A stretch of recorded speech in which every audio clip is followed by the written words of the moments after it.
திருகோணமலை கட்டைப்பறிச்சான் ரால்பாலம் களப்பில் இறந்த நிலையில் கரையொதுங்கிய மீன்களின் மாதிரி பரிசோதனைகளுக்காக கொழும்பிற்கு அனுப்பி வைக்கப்பட்டுள்ளன.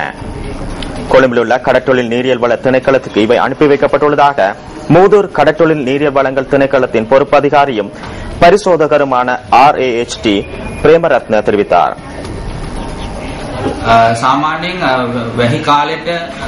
சில தினங்களுக்கு முன்னர் இங்கு கடும் மழை பெய்ய ஆரம்பித்துள்ளது.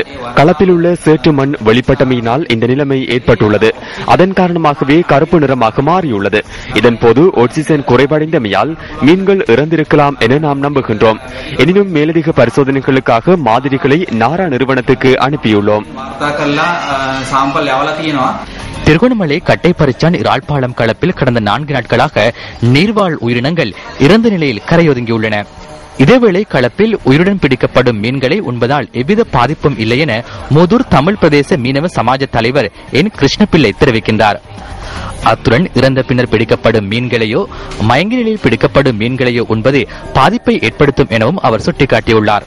இதிலே பிடிபடுற மீன்கள் உயிராக பிடித்து சாப்பிடுற மீன்கள் மக்களுக்கு இதால ஏதும் உயிர் சேதங்கள் ஏற்படுமா இல்ல நோய்களுக்கு ஏற்படுமான்ற ஒரு அச்சத்தில் நாம் பல அதிகாரிகளிடம் அணுகின போது மூதூர் பிரதேச கடத்தொழில் ஆலோசகரிடம் நான் கேட்டபோது அவர் கூறினார், நேரடியாக கொழும்புல அடித்து கேட்டபோது சொன்னார்களாம், ஒப்செஷன் பிரச்சனை தான் இந்த மீனை உயிரா பிடிச்சி சாப்பிடலாம், ஆனால் செத்த மீன்களை எடுத்து யாரும் கொள்ளக்கூடாது என்ற ஒரு கருத்தை எனக்கு கூறினார்.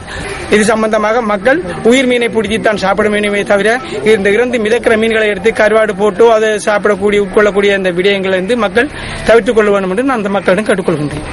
இதேவேளை இரால்பாலம் களப்பில் இறந்த நிலையில் நீர்வாழ் உயிரினங்கள் தொடர்ந்தும் கரையொதுங்குவதால் துர்நாற்றம் வீசுவதாக பிரதேச மக்கள் தெரிவிக்கின்றனர். ஒரு கிணத்து வழியில் காகங்கள் உணர்ந்து போடுது சார், துர்நாற்றம் வீசி கொண்டு இருக்கின்றது. நண்டு இறால்கள் எல்லாம் சேர்த்து ஒரே மனமா கிடக்குது, பக்கத்துல இருக்கவே இல்லாம கிடக்குது. அதுக்கு ஒரு நடவடிக்கையுமே ஒன்றும் செய்யல. இந்த ரோட்டு பாதையில பாடசாலை போறாங்க, கோயிலுக்கு போறாங்க, இப்படி எல்லாம் துப்பி கழிச்சு இந்த தூரி நாட்டம் நாரம் என்று சொல்லி போறாங்க. இதுக்கு பெரிய அதிகாரிகள் ஒரு நடவடிக்கையும் என்ன எடுக்கல.